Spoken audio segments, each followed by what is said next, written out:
মানুষ যখন ইফতারি করে পাঁচটা ভুল এমন করে যে ভুলের জন্য মানুষের রোজার ফজিলত, সওয়াব, মাহাত্ম্য, সিগনিফিকেন্স নষ্ট হয়ে যায়। আমরা পাঁচটা শুনবো যাতে করে আমাদের কারো এই ভুল না হয়। রাজি আছেন তো সবাই ইনশাআল্লাহ?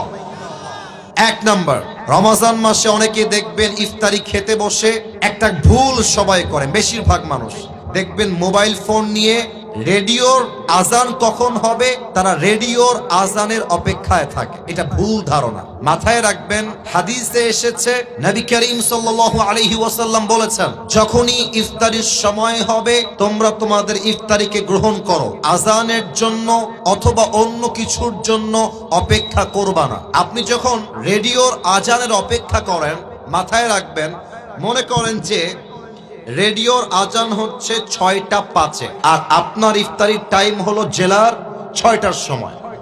এখন 6টার সময় ইফতারির টাইম হয়ে গিয়েছে and you are waiting for the azan of radio. রেডিওর আজান দিলে আপনি ইফতারি খাবেন। তাহলে আপনি যদি রেডিওর আজান অপেক্ষা করেন, আপনার ইফতারি 5 মিনিট পিছিয়ে গেল, তাহলে আপনি নবীর সুন্নাহ অনুযায়ী টাইমকে মেইনটেইন করতে পারলেন না। অতএব এখন থেকে নিয়ত করে রাখেন, ইফতারির যখনই টাইম হয়ে যাবে, যেখানে যেই জেলায় যেই টাইম, ওই টাইমে ইফতারি খাবো। আজান দিলেই খেতে হবে এটা কোনো শর্ত নয়। আল্লাহ সবাইকে রাইট টাইমে ইফতারি গ্রহণ করার তৌফিক দান করুক। পড়েন সবাই আমিন। 2 নাম্বার মিস্টেক অনেকে করে, এটা বলতে গেলে আবার অনেক যুবক চিৎকার দিয়ে ঠিক বলে উঠবে, একটু ব্যালেন্স করে ঠিক বইল। কিছু ছেলে পেলে আছে সামনে ইফতারি রাখা, জান তুমি কি দিয়ে ইফতারি করবে আজকে? ইফতারি সামনে রেখেই চ্যাটিং করে। তো ছেলে রাখে, আমি তো আজকে বেগুনি করেছি, তুমি কি বেগুনি খাবার জান, তোমাকে দিয়ে আসবো। সব কনফার্ম জান্নাতি টাইপের মেসেজ তারা সেন্ড করে। এবং অনেক মুরব্বীকেও আমি দেখেছি ইফতারির সামনে রেখে আউল ফাউল কিচ্ছা কালাপ গল্প করে। না, ইফতারির খাবার সামনে রেখে this is the right time to make সাপ্লিকেশন। আল্লাহর হাবিব বলেছেন, ইফতারির সামনে রেখে যেই বান্দা আল্লাহর কাছে দোয়া করে, আল্লাহ বান্দার দোয়াকে সঙ্গে সঙ্গেই কবুল করে নেয়। সুবহানাল্লাহ পড়ে।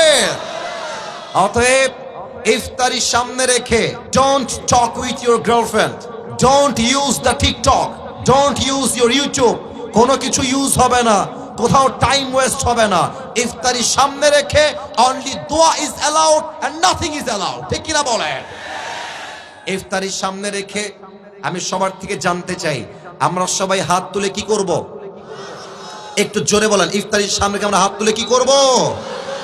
2 নাম্বার শেষ। 3 নাম্বার, অনেকেই ইফতারি খাওয়ার সময় মনে আমাদের জোশ উঠে যায়, খেয়ে দে পেট এমন লোড হয়ে যায়, মাগরিব পরে একটা ঘুম দেয়, তারপরের দিন সাহরি খাওয়া মিস হয়ে যায়।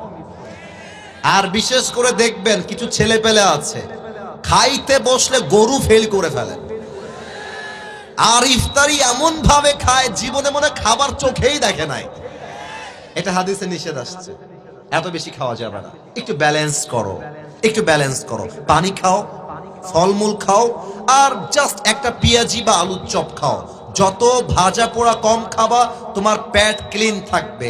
যত কম খাবা, ইবাদতে মনোযোগ থাকবে। যত কম খাবা, শরীরটা ফিটনেসটা ভালো থাকবে। অতএব ইফতারি আসলেই আবেগ দিয়ে নয়, বিবেক দিয়ে ইফতারি খাওয়া লাগবে। ঠিক কিনা বলেন?